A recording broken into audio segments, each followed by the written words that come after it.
Greetings, YouTube. A constant refrain I'm hearing from folks on the right is no one wants to work anymore. And that's a fascinating phrase for me because it's been said in every generation as far back as I know in print into the 19th century. I know I've seen a headline from 1896, and I think it even goes back further than that, of the same phrase, no one wants to work anymore, or some very similar version thereof. Every generation says this. And what they're really saying is no one wants to be exploited the way I was exploited when I started out, or even maybe potentially as I am being exploited now. Because if someone else is willing to stand up for themselves and say, no, no, no, I'm not going to do that task for what you're willing to offer. That task requires much more pay than you're offering. Even if you don't think it does, it does. There's no such thing as unskilled labor. And the person who's doing that job right now for that lower pay level, they're not going to feel so good about that. They may be questioning, well, why didn't I stand up? There's lots of reasons why they may not have stood up for themselves. Maybe they can't. Maybe they're undocumented. Maybe they're like me at the end of their working career. I'm 60. I may make it for another 10 years. That's my goal. I don't know if I will. At the moment, I've only got one functioning foot. So, it does impact my ability to do my job as rapidly as I used to. And that has an impact on your decision making. You have a mortgage. You got to get things done. But if someone else starting out, particularly someone else starting out in today's world, who knows that my generation has created a situation where they have huge amounts of educational debt or will be forced to take on huge amounts of debt if they wish to get an education, who have absolutely screwed the housing market so that those people in the younger generation just simply know they will never be able to afford a home. They can barely afford rent with roommates right now because of the skyrocketing rents. Because we allow things to happen in the housing market, which are absolutely, in my opinion, morally and ethically bankrupt. We should have, we should definitely have rent controls on rents. We should have controls on the amount of money that somebody can accumulate because they own vast numbers of rental units. No, I'd shrink that rental units that you can control to a much smaller number.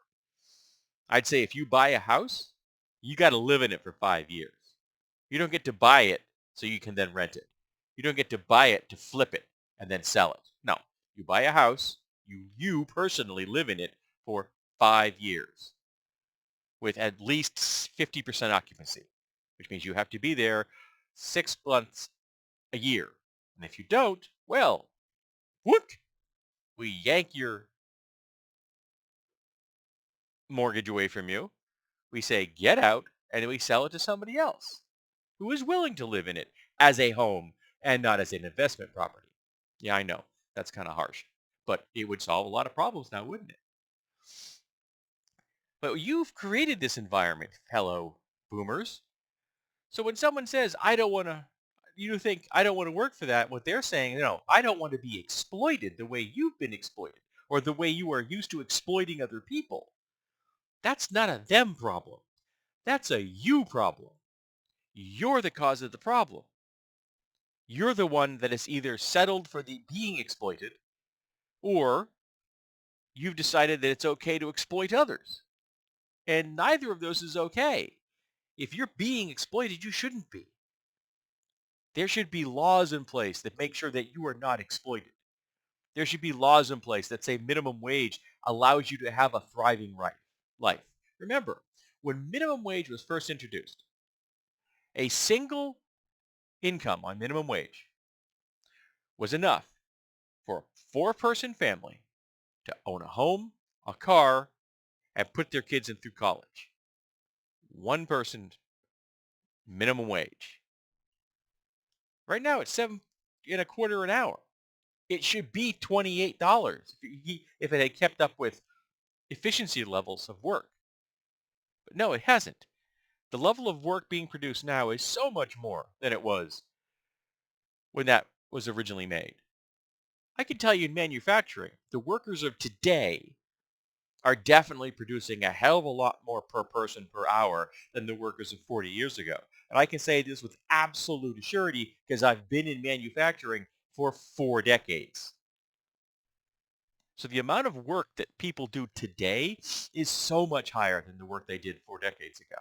And yet effectively, we make less money. Even though I'm making decent money at the moment for the environment I live in, it's still not enough.